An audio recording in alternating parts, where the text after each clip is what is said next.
Hello guys! Ngayong araw ay birthday po ng aming mabait na sponsor. Alam niyo po ba kung ano po ang kanyang ipapakain ngayong araw po ng kanyang birthday?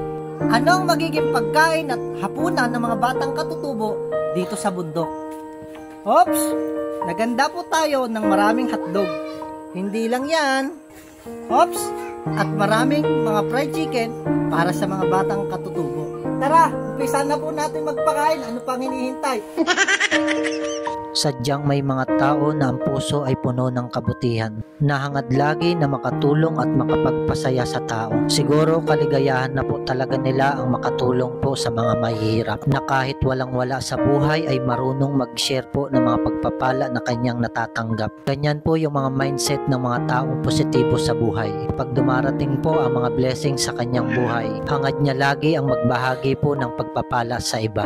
Para sa kanya, isang kalungkutan ang suluhin kapag dumarating ang blessing. Yan po ang ginawa ng ating mabait na sponsor, si Ma'am Mercy. Nagbahagi po siya ng mga blessing na kanyang natatanggap, na kahit nasa ibang bansa siya at nakaranas ng konting ginhawa, patuloy siyang tumitingin at lumilingon sa kanyang pinanggalingan. Nakakatuwa naman po talaga mga followers kapag may mga ganito tayong kapwa na hindi po hadlang ang malayong lugar para hindi po makapagpaabot po ng pagpapala. Ang nakakatuwa naman po talaga sa ating mga kapwa Pilipino na kahit nasa ibang bansa po sila at kapag dumarating po ang kanilang birthday, na mas marami po sa ating mga Pilipino na gustong i-celebrate po ang kanilang birthday sa Pilipinas. Kaya nagpapadala po sila ng tulong pinansyal. Katulad po ng gagawin po namin ngayong araw.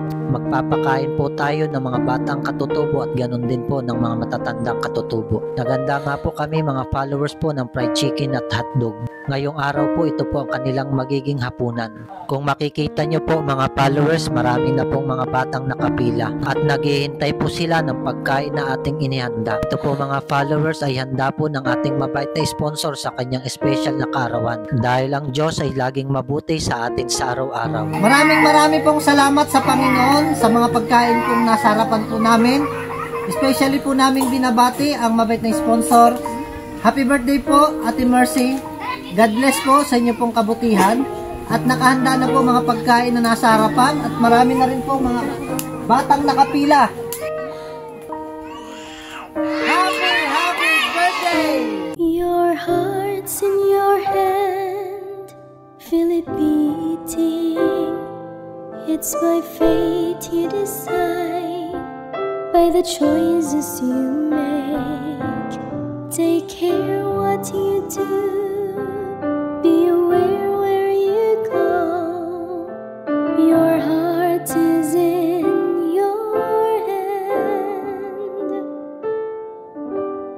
Give your heart to the Lord, He'll take care of it.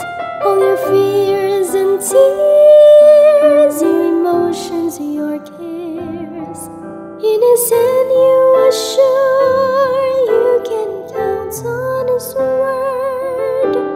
Trust your heart to the Lord.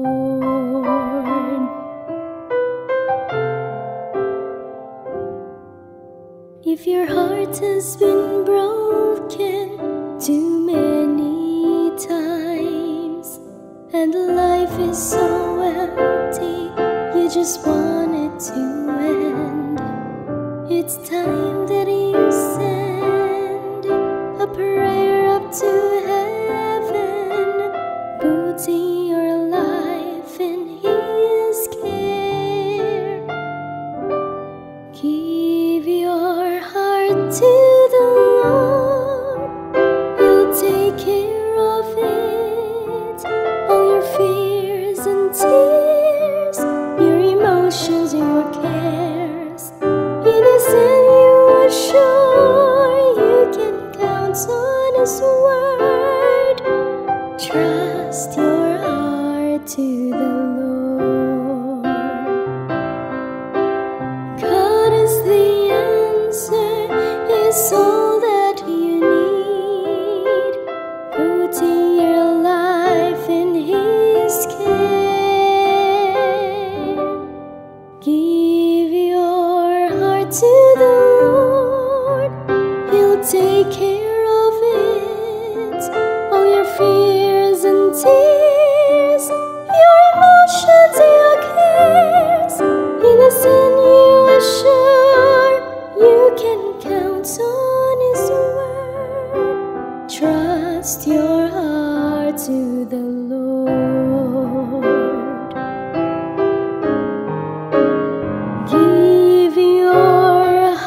to the Lord, He'll take care of it.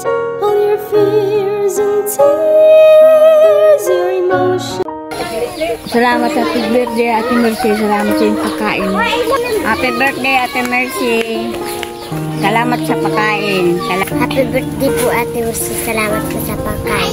Kami, mga katutubo. Happy birthday po, Ate Mercy. Salamat sa pinakain. Happy birthday po. Salamat po sa pagkain.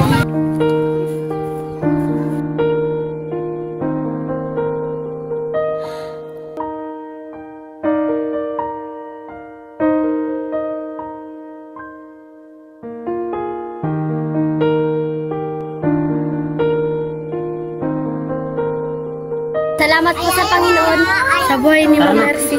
Binusod kami mga katutubo.